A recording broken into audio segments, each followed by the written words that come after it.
Você alguma vez já viu um to antes de um verbo em inglês e ficou se perguntando: ué, mas to não é preposição? Não é para? Isso aqui não faz sentido. Ou você viu algum verbo no ing que não estava dando a ideia de continuidade de uma coisa que está acontecendo? Pois bem, hoje essas dúvidas serão sanadas, porque essa é a nossa aula de número 15 sobre gerunds and infinitives. Antes de mais nada, se você já acompanha meu trabalho, deixa aquele like na confiança, porque você sabe que esse conteúdo vai ser útil. E se você ainda não me conhece, fica até o final. Se você gostar do que você viu, deixa o like, se inscreve e ativa o sininho para não perder nenhuma aula, nenhuma dica de inglês. Então, sem mais delongas, o que é um infinitivo? Você sabe que um verbo, ele é uma ação, pode ser um estado também, né? Mas, resumindo, é uma ação, uma coisa que você pratica. Então, se eu tenho, por exemplo, o verbo falar, a partir do momento que eu coloco ele em uso, eu tenho que conjugar esse verbo. Então, eu falo, tu falas, ele fala. Quando o verbo não está sendo conjugado, ou seja, ele não está sendo posto em prática pelo sujeito da frase, ele vai assumir, no português, aquele final de R, né? Falar, andar, correr, sair. No português, esse verbo no infinitivo sempre vai ter o R. No inglês, ele pode ser demonstrado, ele pode ter essa ideia de infinitivo, de verbo que não está conjugado, de duas maneiras.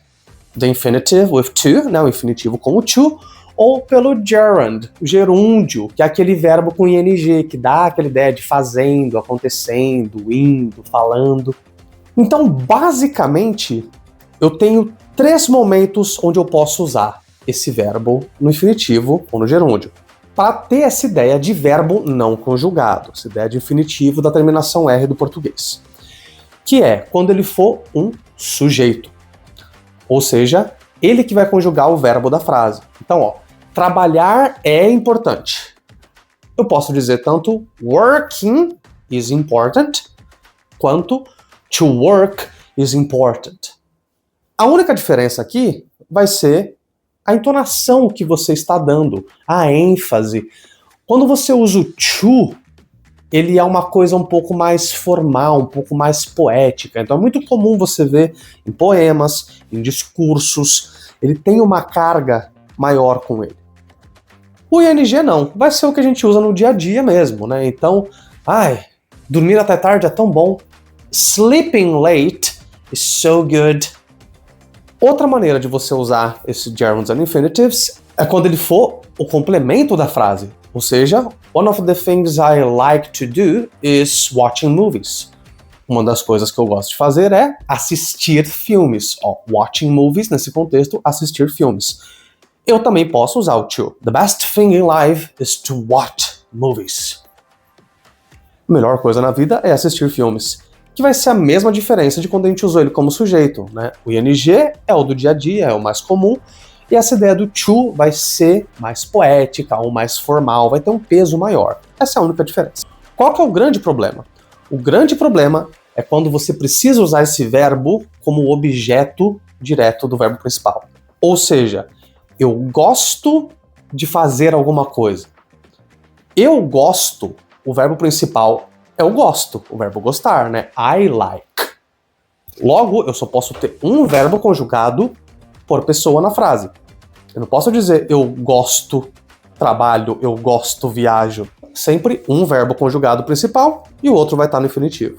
O que vai definir se eu vou usar esse infinitivo com to ou se eu vou usar um gerúndio com ing vai ser o próprio verbo principal.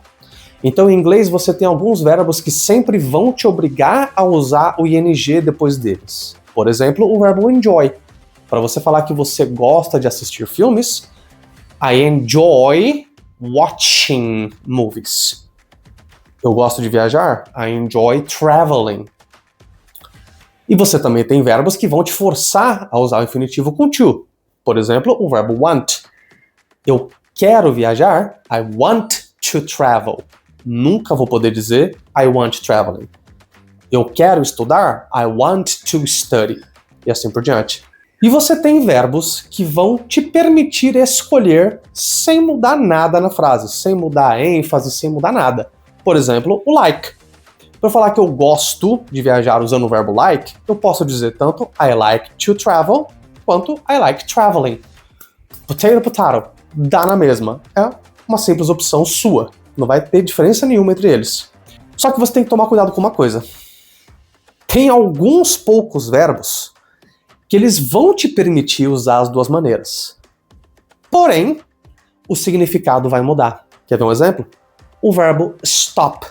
Se o meu verbo principal for o stop e eu usar o próximo verbo no infinitivo com to, ele vai dar a ideia de que eu parei de fazer algo para iniciar uma atividade nova. For example, I stopped to think about that. Eu parei para pensar sobre aquilo.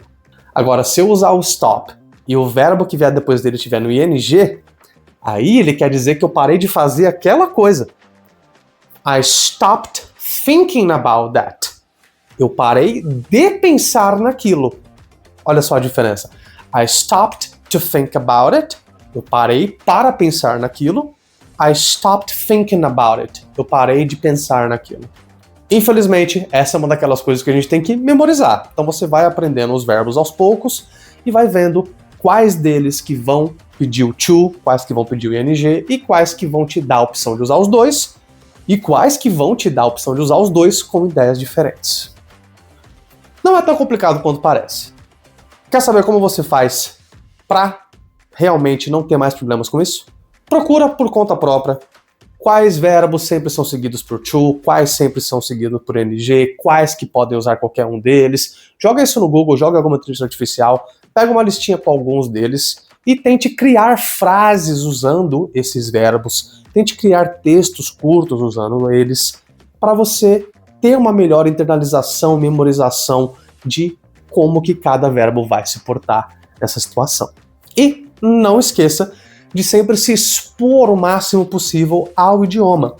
Essas questões de gramática que são mais atreladas a vocabulário, que você meio que tem que memorizar um pouco, igual os verbos irregulares no passado, quanto mais você se expor a eles, você ver esses verbos sendo usados de maneira correta no dia a dia, mais fácil vai ser para você memorizar e lembrar na hora que precisar. Mas e aí, curtiu esse conteúdo? Então deixa aquele like aqui e comenta quais outros assuntos você gostaria de ver trabalhados aqui no canal. E se você quiser fazer aula particular comigo, não esqueça que eu sou professor particular, eu tenho alguns horários disponíveis na agenda ainda. Vai lá no meu Instagram, Teacher Juan Santiago, e manda uma DM que nas respostas automáticas já tem como que funciona, quais os valores e tudo mais, mas eu respondo por lá também, hein?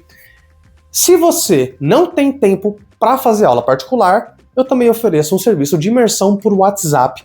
Se você tiver interesse, eu vou deixar o link aqui na descrição do vídeo para você ter mais informações sobre isso. E caso você seja professor de inglês, vai lá no Hotmart e procura The Teacher's Awakening, que é o e-book onde eu juntei 20 anos de experiência como professor, e lá tá todo o segredo das minhas aulas. Como que eu preparo aula, métodos e metodologias que eu mais acredito, como criar rapport com os alunos e como se manter atualizado para ser diferente do que tem no mercado por aí para garantir uma carreira próspera como professor. Mais uma vez, obrigado se você ficou até aqui. Se você gostou desse conteúdo, deixa um like, deixa um comentário para ajudar no engajamento e me segue para não perder nenhuma aula. This is Teacher Juan. I'm out!